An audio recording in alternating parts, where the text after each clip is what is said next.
In 1997, I played a game called Abe's Odyssey that pretty much changed the entire way I looked at video games. Nice. Just visually, the way it looked and felt like a real high-budget cartoon. The characters felt real to me. The gameplay felt connected to Abe, the hero. And now I've got Lorne Lanning here, who created the original OddWorld, and now we have OddWorld New and Tasty, where we are revisiting that original game. We are. That's amazing, man, and it's all completely redone. What I love about this is not an upscale. This is not we cleaned up the old bitmaps, Right. the old animation. You have rebuilt this game from the ground up. We have. Working with OddWorld and Joe worked together, and we saw an opportunity with the limited funds that we had to revisit the original Abe, and we, since 2008, we've been really getting more in touch with community, getting our games online. And in doing that, we got a lot of response from the audience, and they really wanted to see Abe. They wanted to see Abe back. And we said, well, how can we do that in a special way, but yet retain true to the integrity of the original design? And speaking of the original design, it was 1997 that released, right? That was before the first Toy Story movie, right? If you put it into perspective. And so at the time, there wasn't even CG motion pictures.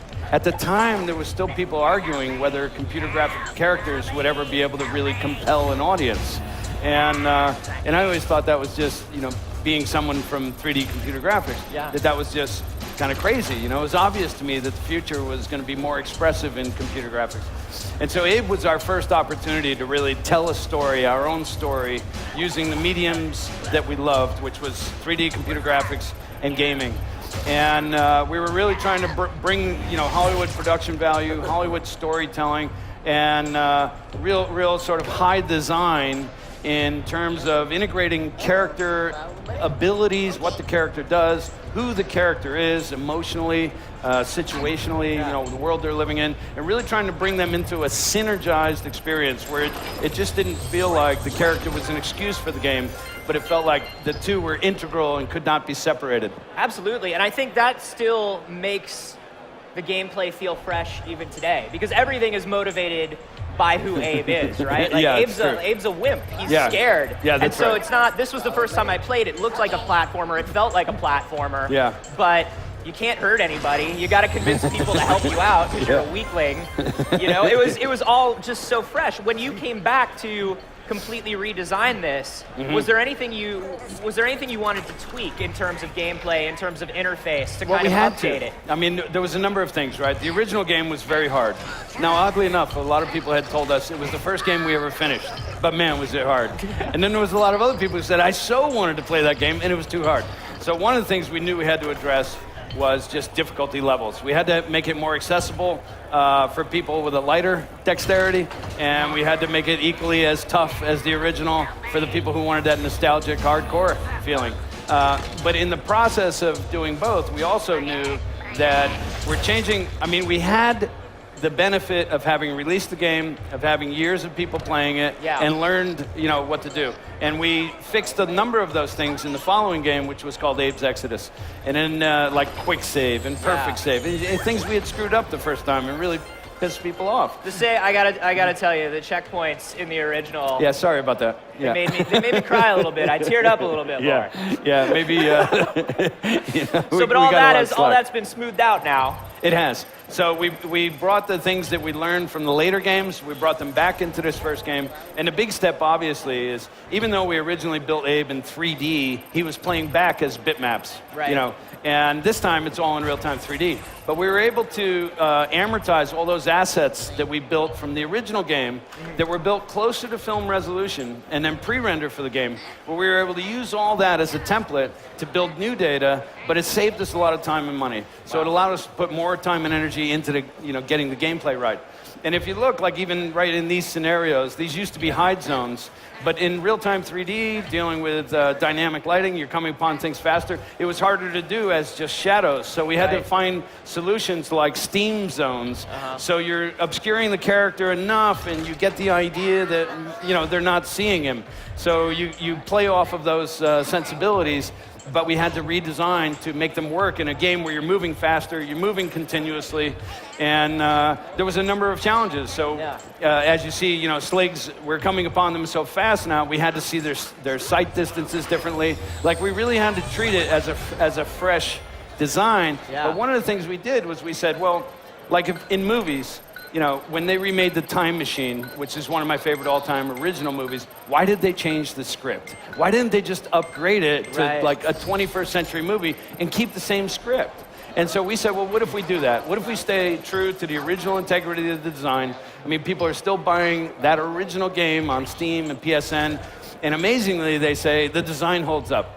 And today, 17 years later. Wow. And so we go, okay, well, then maybe we did some things right there, but let's not mess with the integrity of that. Let's enhance it. And what was Abe really about? Abe was really about an empathetic character. The idea was, what if we made empathy equal rewards instead of just aggression equal rewards? And if we could do that, maybe we make a more emotionally compelling character. Maybe we make a character that, because he has to talk to other characters and they respond and you feel responsible for them, that we would build a deeper emotional relationship. And that was the idea, but it actually came through. I mean, I think it comes through in all the Abe tattoos I see. And it's funny that you say that, because you do get a feeling, as opposed to other platformers or games of the time where, oh, I'm controlling this character. Yeah. I never felt like I was controlling Abe. I always feel like I'm trying to help Abe out. But hopefully the controls were working. The controls are great, no, but I always felt like, okay, I got to do this. Abe and I have to kind of do this together. Yeah. And so you feel the responsibility for him. God, so, I love the deadpan look when he throws people down the trap doors. Still good. That still makes me laugh. So the idea was like, how can we take a guy who doesn't have a gun? And I mean, me and other original designers had a lot of arguments about this in the beginning. They said, you can't have an action game without a gun. Yeah. And I was like, we're going to. Still an argument being had to this day. And the idea was, that was like the creation of possession, was how do we give you a gun and then take it away without you being upset? That's what really led to possession. And so, how does Abe's mystical abilities give him some firepower, but then not retain that and ramp on that through the game like we expect in most games that are action games. And so the idea was constantly coming back to, how do we have a character who inherently, it really is at the bottom of the food chain, is not the muscle-bound superhero you want to be, is more likely the poor schmuck you are, struggling through life, and maybe he's in a worse space than you are. But the idea was that if we could make him charming and endearing enough and make the characters that he had to save be funny, because he has to navigate them through extreme hazards, and not always successfully. Right. And so it's brutally hilarious at times. And what we wanted to do, one of the new things that we did to enhance on that was build in all the ragdoll. So now, you see Abe get shot, and then he falls to his knees, and then he does a face plant into a landmine. It's some really funny, unpredictable events fall out that, we thought was really going to be necessary for this time and era, to just get a lot of the more unpredictable humor happening randomly.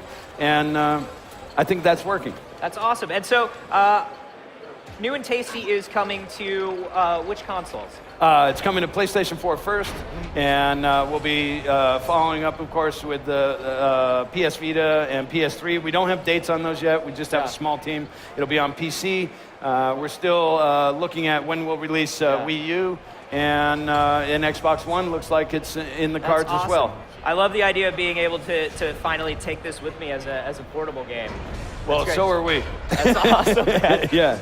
Well, great. Thank you so much for joining me. PlayStation